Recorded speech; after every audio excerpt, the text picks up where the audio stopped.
يا أيها الذين آمنوا اتقوا الله وكونوا مع الصادقين. وقال الله تعالى في مقام آخر: يا ويلتى ليتني لم أتخذ فلانا خليلا. أما بعد فأعوذ بالله من الشيطان الرجيم. بسم الله الرحمن الرحيم.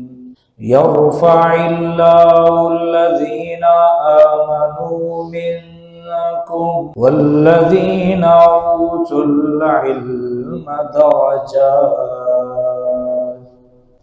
وقال الله تعالى في مقام آخر: يا أيها الذين آمنوا اتقوا الله وكونوا مع الصادقين. وقال الله تعالى في مقام آخر: يا ويلتى ليتني لم أتخذ فلانا خليلا. صدق الله مولانا العظيم. إن الله وملائكته يصلون على النبي يا أيها الذين آمنوا صلوا عليه وسلموا تسليما. درود پاک پڑھی: اللهم صل على سيدنا ومولانا محمد وعلى آل سيدنا ومولانا محمد وبارك وسلم. آج کا جو میرا موضوع ہے وہ ہے علم کی مجلسوں میں شامل ہونے کی فضیلت، بری صحبتوں کی مذمت اور گالم گلوچ کرنے پر جو وعیدیں ہیں اس پر گفتگو ہوگی. اللہ کریم کی بارگاہ میں دعا ہے اللہ ہمیں ایک لوگوں کی مجلسیں فرمائے اور علم کی محفلوں میں شامل ہونے کی توفیق عطا فرمائے. میں نے آپ حضرات کے سامنے سورۃ المجادلہ کی ایک آیہ کریمہ کا حصہ تلاوت کرنے کا شرف حاصل جس کے اندر اللہ پاک نے ارشاد فرمایا: یرفع اللہ الذین آمنوا من، اللہ تعالیٰ ان لوگوں کے درجات بلند فرما دے گا، والذین اوتوا العلم درجات، جو تم میں سے ایمان لائے اور جنہیں علم سے نوازا. یعنی جو لوگ اللہ پر، اللہ کے رسول پر، ایمانیات پر جو لوگ ایمان لائے، پھر ان میں سے اللہ نے جن کو علم عطا کیا، علم کی دولت عطا کی، اللہ پاک فرما رہا ہے کہ باقیوں کی بنسبت اہل علم کا جو درجہ ہے یا ان کے درجات ہیں وہ اللہ فرما رہا ہے میں ان کے بلند فرما رہا ہوں. تو علم کی بہت بڑی فضیلت ہے. علم حاصل کرنا، عالم بننا، عالم بن جانا، طالب علم بننا، اس کی بڑی فضیلت ہے. قرآن اور حدیث میں کثرت سے اس کی فضیلت کو بیان کیا گیا ہے. تو ہم مسلمانوں کو چاہیے کہ ہم علم دوست بنیں، علم سے محبت کریں اور علم حاصل کرنے کا اپنے اندر جذبہ بیدار. دنیاوی علم بطور ضرورت کے وہ بھی حاصل کرنا چاہیے، بری بات نہیں ہے، لیکن اپنی زندگی کے شب و روز شریعت کی روشنی میں گزارنے کے لیے بندے کو اتنا علم حاصل کرنا چاہیے کہ جس کی روشنی میں انسان اپنے تمام معاملات زندگی کو سر انجام. اللہ کے نبی صلی اللہ علیہ وسلم نے علم کے اضافے کی دعا مانگی: رب زدنی علما، یا اللہ میرے علم میں اضافہ فرما. حضرت موسیٰ علیہ السلام نے دعا مانگی: رب اشرح لی صدری ویسر لی امری واحلل عقدۃ من لسانی یفقہوا قولی. جب اللہ پاک نے انہیں فرمایا کہ جاؤ فرعون کو جا کے تبلیغ کرو، تو حضرت موسیٰ علیہ السلام نے یہ دعا مانگی: یا اللہ میرا سینہ کشادہ کر دے، میری بات آسان کر دے اور میری زبان کی لکنہ دور کر دے اور میری بات سمجھانے میں میری مدد فرما. تو علم کی دعا. اور پھر اللہ پاک نے وَعَلَّمَ آدَمَ الْأَسْمَاءَ، اللہ نے حضرت آدم کو اسماء سکھائے جس کی بدولت اللہ نے انہیں فرشتوں پر فضیلت عطا فرمائی. اور جب وہ اسماء بیان انہوں نے کیے حضرت آدم نے، تو حضرت آدم کی تعظیم کے لیے ملائکہ سجدے کے لیے جھک گئے. تو علم کی بڑی فضیلت ہے. حضرت عبداللہ بن عباس رضی اللہ تعالی عنہ سے روایت ہے کہ حضور نبی پاک صلی اللہ علیہ وسلم سے عرض کیا گیا، یا رسول اللہ صلی اللہ علیہ وآلہ وسلم، ہمارے بہترین ہم نشین کون ہیں؟ ہمارے بہترین دوست، ہم مجلس جن کے ساتھ ہم اٹھتے بیٹھتے ہیں، وہ کون سے بہترین لوگ ہیں کہ جن کے ساتھ ہم اٹھا کریں بیٹھا کریں، جن کے ساتھ ہم اپنے شب و روز گزارا۔ تو حضور نبی پاک صلی اللہ علیہ وسلم نے 3 صفات بیان کی، 3 طرح کے لوگ بیان کیے، یا 3 خوبیاں بیان کی کہ جس آدمی کے اندر یہ خوبیاں ہوں یا جتنے لوگوں میں یہ خوبیاں ہوں، یہ تمہارے بہترین دوست ہیں، یہ بہترین مجلس والے ہیں، ان سے تمہیں فائدہ ہی ملے گا، نفع ہی ملے گا، نقصان نہیں ملے گا۔ سب سے پہلی چیز جو حضور نے فرمایا وہ یہ، سرکار نے فرمایا بہترین تمہارے ہم نشینوں کی پہلی نشانی صفت یہ ہے کہ جب تم انہیں دیکھو تو تمہیں اللہ یاد آ جائے، جن کے دیکھنے سے تمہیں اللہ یاد آئے۔ اب مجھے یہ بتائیے، جن کے دیکھنے سے اللہ یاد آ رہا ہے تو ان کے پاس بیٹھنے سے اللہ کتنا یاد آئے گا، ان کے ساتھ رہنے سے ہمارے دل میں اللہ کی یاد کتنی رچے گی بسے گی۔ اللہ کے نبی نے فرمایا یہ تمہارے بہترین ہم نشین ہیں، جن کو دیکھو تمہیں اللہ یاد آئے۔ یہ کون لوگ ہیں؟ یہ اولیاء ہیں، صالحین ہیں، نمازی، متقی، پرہیزگار، قرآن پاک کی تلاوت کرنے والے، نہی عن المنکر کی واعظ تبلیغ کرنے والے، خوف خدا کے ان کے چہروں پہ آثار، پیشانیاں راتوں کی جو ہے وہ آخری حصے میں سجدہ ریزی کی وجہ سے صبح ان کی پیشانیاں چمک رہی ہوتی ہیں، ان کے چہروں پر نور پھوٹ رہا ہوتا ہے۔ اللہ اکبر۔ اللہ کے نبی نے فرمایا انہیں جب تم دیکھو تو تمہیں مالک کی یاد آ جائے، اللہ یاد آ جائے، ایسوں کے ساتھ بیٹھا کرو، یہ تمہارا ان کے ساتھ بیٹھنا نقصان دہ نہیں ہے، تمہارے لیے خیر ہی خیر، نفع ہی نفع ہے۔ پھر سرکار دو عالم صلی اللہ علیہ وسلم نے دوسری خوبی بیان فرمائی۔ سرکار دو عالم صلی اللہ علیہ وسلم نے فرمایا کہ جن کا بولنا تمہارے علم میں اضافہ کرے، جب وہ بولیں تو تمہارے علم میں کیا کریں؟ معلومات میں اضافہ کریں۔ آج ہم اور آپ جس معاشرے میں رہتے ہیں وہاں سوائے بدگمانیوں کے، غیبتوں کے، چغلیوں کے، گالم گلوچ کے، سوائے ایک دوسرے کے خلاف محاذ بنانے کے، ہمیں کچھ معلومات، کوئی علم کی بات، کوئی اللہ اس کے رسول کی بات ہے۔ 2 خاندان کے لوگ بیٹھے ہیں تو اپنے مخالفین کا تذکرہ کر رہے ہیں، 2 دکاندار بیٹھے ہیں تو دکان کی بات کر رہے ہیں، 2 کاروباری بیٹھے ہیں تو کاروبار کی بات کر رہے ہیں۔ جو جس فیلڈ کا ہے اسی فیلڈ کی بات کر رہا ہے۔ اللہ اور اللہ کے رسول کے دین کی کوئی بات ہمیں کہیں سے، گھر میں جائیں تو وہاں بھی۔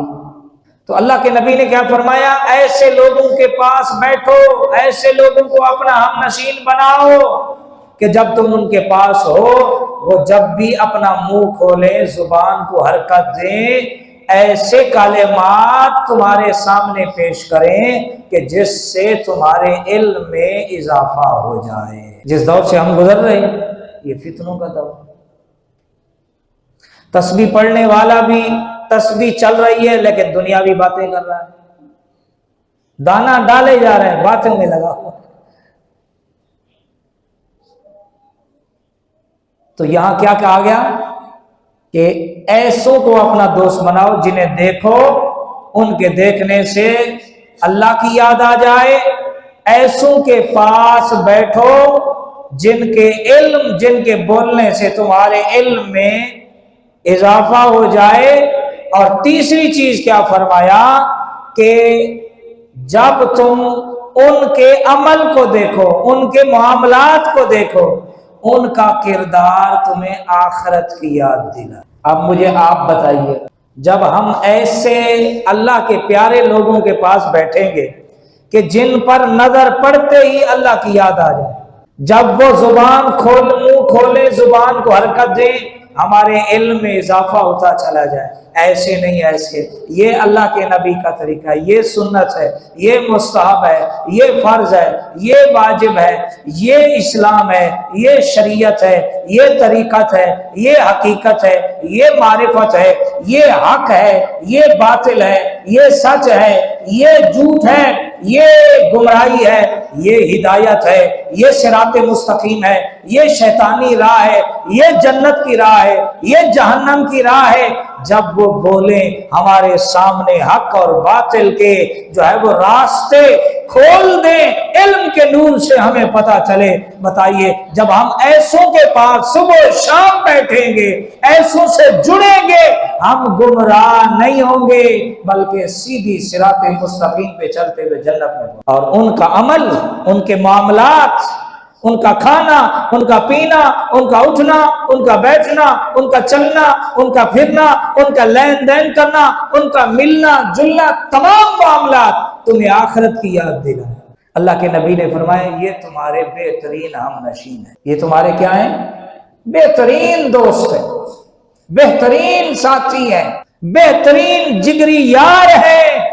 ان کے دامن سے وابستہ ہو جاؤ، اپنی زندگی میں ایسے دوستوں کو شامل کرو، یہاں بھی تمہارا بیڑا پار ہے، اگلے جہاں میں بھی تمہارا۔ لیکن آج ہم اپنے دوست احباب میں، اپنی مجلسوں والوں میں اگر ہم نظر دوڑائیں تو کیا ہمارے دوستوں میں کوئی متقی ہے؟ اگر وہ ہے بھی صرف تو ہماری پریشانیوں کے لیے ہے۔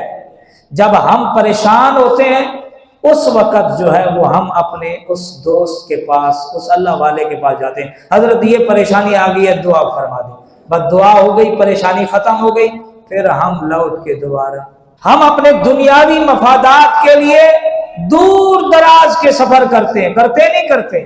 اگر کہیں سے ہمیں پتا ہو کہ یار فلاں جگہ فلاں آدمی ہے، اس کے پاس ہم جائیں گے تو ہمارا کام ہو جائے گا، یا وہ ہمارے کام کا بندہ ہے، ہم سفر کرتے نہیں کرتے؟ تو کیا ہم نے صرف دنیا میں کامیابی لینی ہے، آخرت کی کامیابی ہمیں نہیں چاہیے؟ تو جس طرح ہم دنیا کامیاب بنانا چاہتے ہیں، دنیا حاصل کرنا برا نہیں، دنیا میں کامیابیاں حاصل کرنا برا نہیں، اچھی بات ہے، آسان ہے، اسلام اس کو پسند کرتا ہے، لیکن دنیا کی کامیابیاں تلاش کرنے میں اپنی آخرت کی کامیابیوں کو بھلا دینا، اس کو اسلام ناپسند کرتا ہے کہ آپ دنیا کمانے میں آخرت بھلا بیٹھے، اللہ اور اللہ کے رسول کی یاد بھلا بیٹھے، آپ مسجد کا راستہ بھول گئے، آفس کا راستہ نہیں بھولے، آپ فیکٹری کا راستہ نہیں بھولے، جہاں سے آپ رزق حلال کماتے وہ راستہ آپ نہیں بھولے۔ جس راستے نے آپ کو جنت کا راستہ دکھانا ہے، جہاں سے آپ کے رب نے آپ کو ملنا ہے، جہاں سے آپ کو ہدایت ملنی ہے، برکتیں ملنی ہے، جہاں سے آپ کو دنیا آخرت کی بھلائیاں ملنی ہے، مسلمان وہ راہیں بھلا چکا ہے۔ اور اس کی سب سے بڑی وجہ موجودہ دور میں اچھے دوستوں کا نایاب ہو جانا، اچھی دوست، اچھی صحبتیں نہیں رہی۔ آج ہم اگر اپنی زندگی میں نظر دوڑائیں کہ ہمیں چائے کے ہوٹل پہ یا باہر ریسٹورنٹ پہ یا ہمیں اپنے کام میں معاونت کے لیے کتنے ہمارے دوست ہیں جو ہماری انگلی پکڑ کے، ہماری بیل بجا کے، ہمارا دروازہ بجا کے، ہمیں گھر سے لے کے موٹر سائیکل گاڑی پہ بٹھا کے اپنی ضرورت کو پورا کرنے کے لیے ہمیں لے جاتے ہیں کہ یار چلو یار یہ میرا کام ہے، آپ بھی میرے ساتھ چلو۔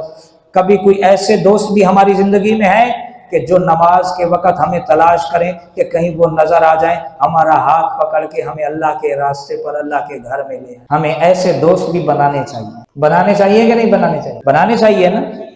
تو پھر آپ کوشش کریں گے انشاءاللہ اچھے دوستوں کی، اچھے لوگوں کی انشاءاللہ صحبت پانے کی آپ کوشش کریں گے نا انشاءاللہ۔ اور وہ کیسے ہوگا؟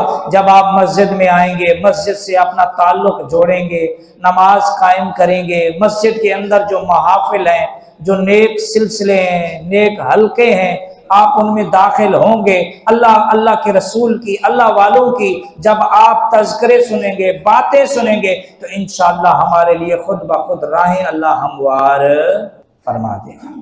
آپ رب کی بارگاہ میں آ جائیں، انشاءاللہ صراط مستقیم پہ چلانا اسی کا کام ہے۔ ہم جب نماز میں کھڑے ہوتے ہیں ہر رکعت میں سورہ فاتحہ میں یہی کہتے ہیں، اہدنا الصراط المستقیم، مالک ہمیں سیدھے راستے پہ چلا۔ ان کے راستے پر، صراط الذین انعمت علیہم، ہمیں ان کی راہ پہ چلا، ان کے راستے پہ چلا جن پر تو نے انعام فرمایا۔ ہر نماز میں ہم یہ رب سے دعا کرتے ہیں لیکن کبھی چلنے کی نماز سے باہر آ کے کبھی کوشش نہیں کرتے، اور جو لوگ کوشش کرتے ہیں الحمدللہ اللہ پاک نے انہیں نوازا بھی ہے اور ان پر انعام بھی فرمایا ہے، اور آج وہ مر کر بھی لاکھوں نہیں کروڑوں لوگوں کے دلوں میں زندہ ہے جنہوں نے نماز سے باہر آ کے وہ راہیں تلاش کی، وہ لوگ تلاش کیے جن پر اللہ نے انعام فرمایا ہے۔ انعام یافتہ کون ہے؟ فَأُولَٰئِكَ مَعَ الَّذِينَ أَنْعَمَ اللَّهُ عَلَيْهِمْ مِنَ النَّبِيِّينَ وَالصِّدِّيقِينَ وَالشُّهَدَاءِ وَالصَّالِحِينَ وَحَسُنَ أُولَٰئِكَ رَفِيقًا۔ نبیین، صدیقین، شہداء، اولیاء، صالحین، اللہ قرآن میں کہہ رہا ہے اے انسان یہ کتنے بہترین رفیق ہیں، کتنے بہترین ساتھی ہیں، کتنے بہترین دوست ہیں۔ اللہ اکبر، اللہ اکبر۔ میرے آقا کی سیرت کو اپنائیے، سچوں کی راہ پہ چلیے۔ صدیق اکبر کو مکہ میں کون جانتا تھا؟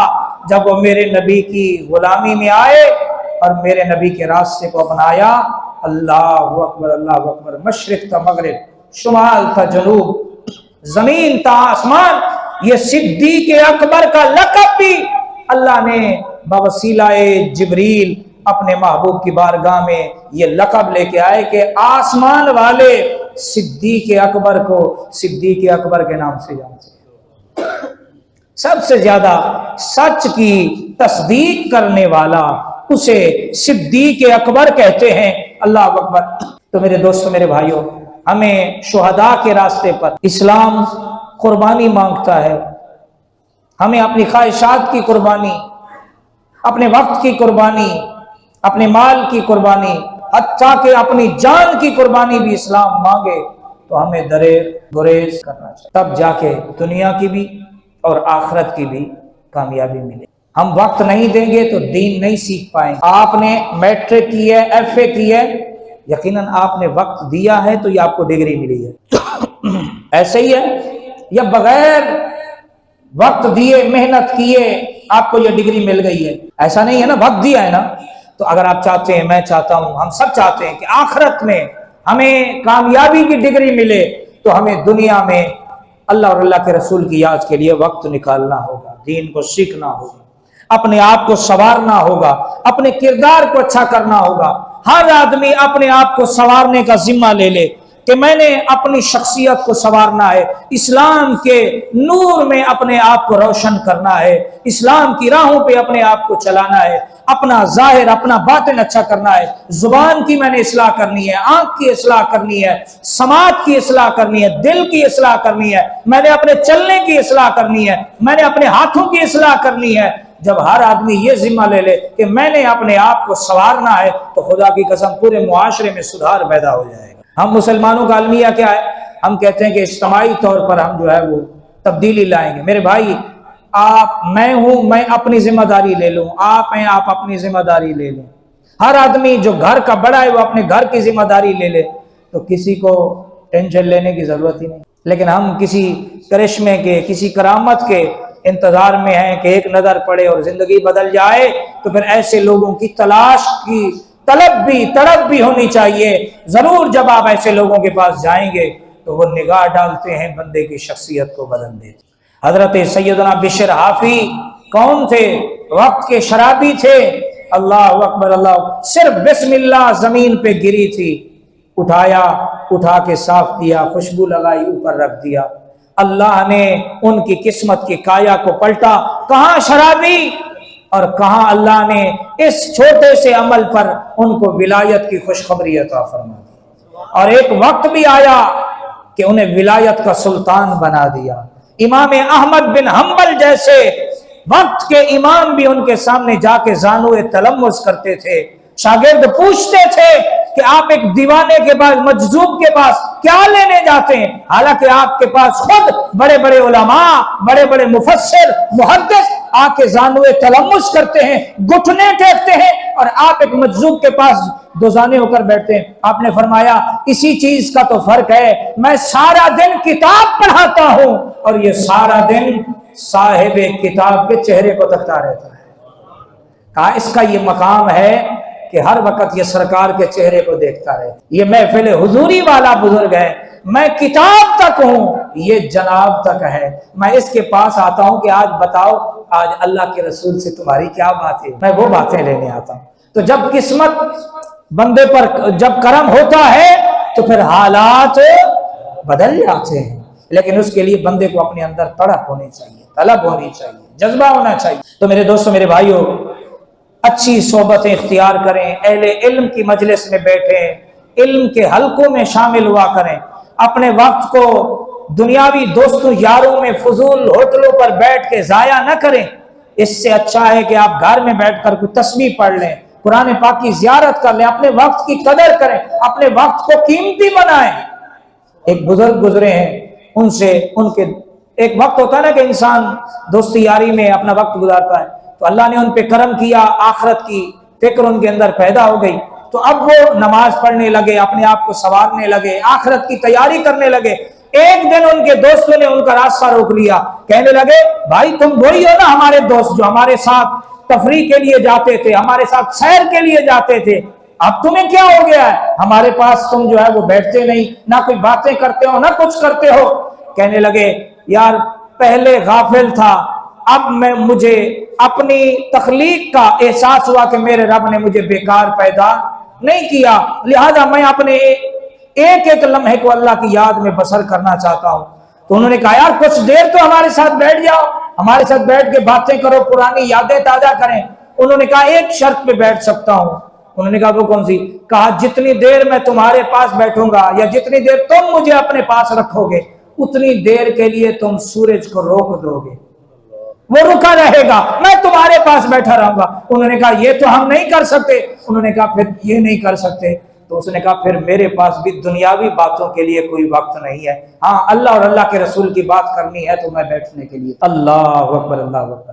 تو میرے دوستوں، میرے بھائیوں، اللہ نے ہمیں صرف دنیاوی کاموں کے لیے نہیں بھیجا، وما خلقت الجن والانس الا لیعبدون۔ اللہ نے انسانوں اور جنوں کی تخلیق کس کے لیے کی ہے؟ اپنی عبادت کے لیے۔ 5 وقت کی نماز پڑھ لینا بہت اچھی بات ہے، لیکن کیا آپ کو غسل کے، وضو کے، نماز کے، روزے کے، حلال اور حرام کے احکام معلوم ہیں؟ اگر آپ کا کپڑا پاک ہو جائے تو ناپاک ہو جائے تو آپ اس کو کیسے پاک کریں گے؟ آپ کو یہ معلومات ہے؟ ایک پانی کی طرح نجاست ہوتی ہے، ایک لید کی طرح گاڑی نجاست ہوتی ہے، دونوں کے احکام مختلف ہیں۔ کیا ایک مسلمان کو اس گاڑی اور پتلی نجاست کے احکام معلوم ہیں؟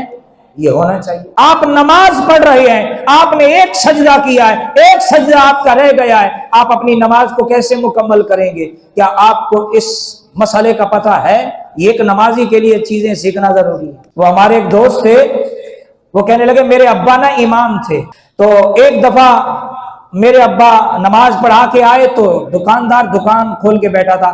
دیہاتوں میں آپ کو پتا ہے لوگ صبح جلدی سویرے اٹھ جاتے ہیں، یہ شہروں کے لوگ ہیں، ان کی جو صبح ہوتی ہے وہ 12 بجے ہوتی ہے، 1 بجے گڈ مارننگ کے میسج آ رہے ہوتے ہیں، جی میں اٹھ گیا ہوں۔ یہ شہروں والوں کے، ادھر کیا ہے، ادھر 2 3 دفعہ وہ جو بزرگ ہیں وہ اباسیاں لے لے کے اٹھ کے کہ کب رات ختم ہوگی، ان کی یہ حالت ہے۔ صبح نماز سے پہلے وہ لوگ اپنے گھروں میں بیدار ہوتے ہیں، اور جیسے ہی انہوں نے نماز پڑھی صبح وہ اپنی کھیتوں میں، اپنے گھروں میں، اپنے ادھر ادھر نکل جاتے ہیں۔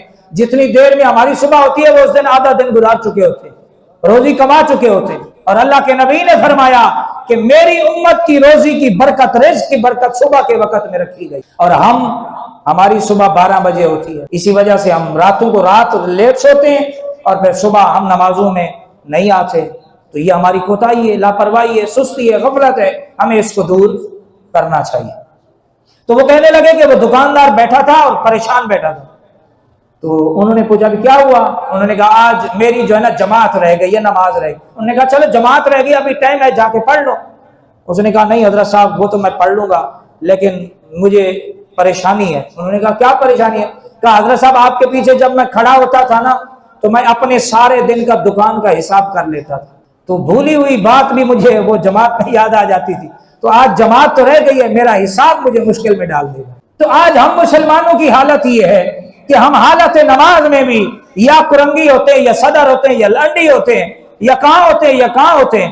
تو میرے بھائیوں، میرے دوستوں، یہ جو اللہ نے زندگی عطا فرمائی ہے، دنیا بھی کماؤ، اچھی دنیا کماؤ، اپنے بچوں کا مستقبل اچھا روشن کرنے کی اپنے اندر تڑپ پیدا کرو، اچھا گھر بناؤ، اچھی سواری لو، اچھا لباس پہنو۔ اللہ کے نبی نے، حضرت عبداللہ ابن عباس راوی ہیں، سرکار مدینہ صلی اللہ علیہ وسلم نے فرمایا، اے ابن عباس، جو تمہارا جی چاہے رزق حلال میں سے کھاؤ، جو تمہارا جی چاہے رزق حلال میں سے پہنو۔ دو چیزیں نہیں ہونی چاہیے، ایک تکبر نہیں ہونا چاہیے اور دوسرا اسراف نہیں ہونا چاہیے۔ کیا؟ تکبر یعنی بڑھائی نہیں ہونی چاہیے۔ انسان اچھے کپڑے پہن کے دوسروں کو حقیر، میلے کپڑے والوں کو حقیر نہ جانے۔ اللہ اکبر۔ میں اس سے پہلے جہاں امام تھا وہاں ایک صاحب کا مجھے پتا چلا کہ وہ صاحب یہاں نماز پڑھنے نہیں آتے، سوسائٹی میں جاتے ہیں۔ کیوں جی؟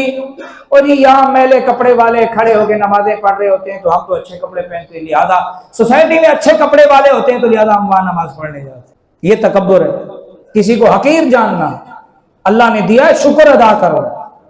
کیا کرو؟ شکر ادا کرو کہ اللہ نے اچھا لباس دے دیا، الحمدللہ رب العالمین۔ ورنہ ایسے بھی ہیں جن کا سطر چھپانے کا بھی کپڑا۔ آج ہماری کئی جوتیاں ہوں گی، دیہاتوں میں آپ چلے جاؤ، ایسے غریب لوگ بھی ہیں کہ جن کے بچوں کی پہننے کی جوتی۔ تو ان نعمتوں پر شکر ادا کرنا چاہیے، انسان کو تکبر نہیں کرنا چاہیے، بڑائی نہیں کرنا چاہیے۔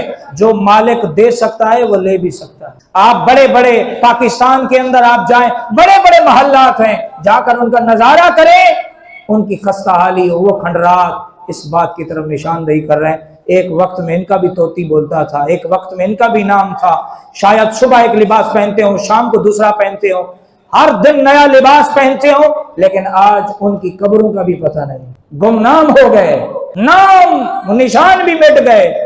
ایک وقت انسان پہ آتا ہے، حل تعالی الانسان حین من الدہر لم یکن شیئا مذکورا۔ اللہ قرآن میں کہہ رہا، فرما رہا ہے کہ ایک وقت انسان پر ایسا بھی گزرا ہے کہ یہ ذکر کرنے والی کوئی چیز ہی نہیں، اس کا نام ہی نہیں، نام و نشان ہی نہیں تھا۔ یہ تو رب ہے نا کہ جس نے انسان کو وجود دیا۔ آج انسان کہتا ہے کہ میں ہوں، اللہ کہہ رہا ہے اے انسان تو اپنی تخلیق پر تو غور کر، تجھے کس تخلیق سے بنایا گیا ہے۔ جب تو تخلیق پہ غور کرے گا نا، پھر تیرے اندر تکبر پیدا نہیں ہوگا، بڑائی پیدا نہیں ہوگی کہ کس نطفے سے اور کس پانی سے تیرا مادہ تیار کیا ہے، تجھے تخلیق کیا ہے۔ تو اپنے آپ سے حقارت کرے گا، تو زیر ہوگا۔ اور رب یہی چاہتا ہے کہ کبھی اکڑ نہ پیدا کر، کبھی تکبر نہ پیدا کر، کبھی بڑھائی نہ پیدا کر، میرے سامنے ہمیشہ جھک کے رکھ، شکر گزار بن۔ تیرا رب تجھ پہ اور پھل لگائے گا، تجھے اور نعمتیں عطا فرمائے گا، تجھے اور عزتیں عطا فرمائے گا، تجھے اور کامیابیاں عطا فرمائے گا۔ اگر تو اکڑے گا، میری مخلوق میری تقسیم پہ تو اترائے گا، تو پھر یاد رکھ یہی تیری نعمتیں تیرے لیے میں وبال جان بنا دوں۔ آج ایسے کئی کروڑ پتی ارب پتی لوگ ہیں جن کو اللہ نے ایسی بیماریوں میں مبتلا کر دیا ہے، سوائے چاول کے آٹے کے وہ کوئی اور کھانا استعمال، مخصوص چیزیں۔ آپ دیکھو نا، یہ شوگر جیسی بیماری آ گئی ہے، کتنی چیزیں ہم سے اس نے چھڑا دی ہیں۔ اللہ اکبر۔ یہ ہمارے آباء و اجداد میں نہیں تھی یہ بیماریاں، اب یہ نئی نئی بیماریاں پیدا ہوگی۔ چکن گنیا، 3 دن کا بخار ہے، 6 ماہ سے گھٹنے ہی سیدھے نہیں ہو رہے، کئی لوگوں نے کرسیاں لے لی ہیں۔ تو یہ ہماری گناہوں کا وبال ہے۔ اللہ ہمیں بتا رہا ہے کہ وہ چاہے تو کسی ایک بیماری میں بھی ہمیں محتاج کر دے، ہیرو سے زیرو بنا دے، وہ قادر ہے۔ اس کا اعلان ہے ان اللہ علی کل شیء قدیر، کہ ہر چیز پر وہی قادر ہے۔ اس لیے ہمیں چاہیے کہ جو سانسیں، جو دن، جو راتیں، جو ہفتے، جو مہینے ہمیں اللہ نے میسر عطا فرمائے ہیں، ہمیں چاہیے کہ ہم ان کو اچھے سے گزاریں، اپنی زندگی کو خوبصورت بنائیں، اپنی زندگی کو کیا کریں؟ خوبصورت بنائیں۔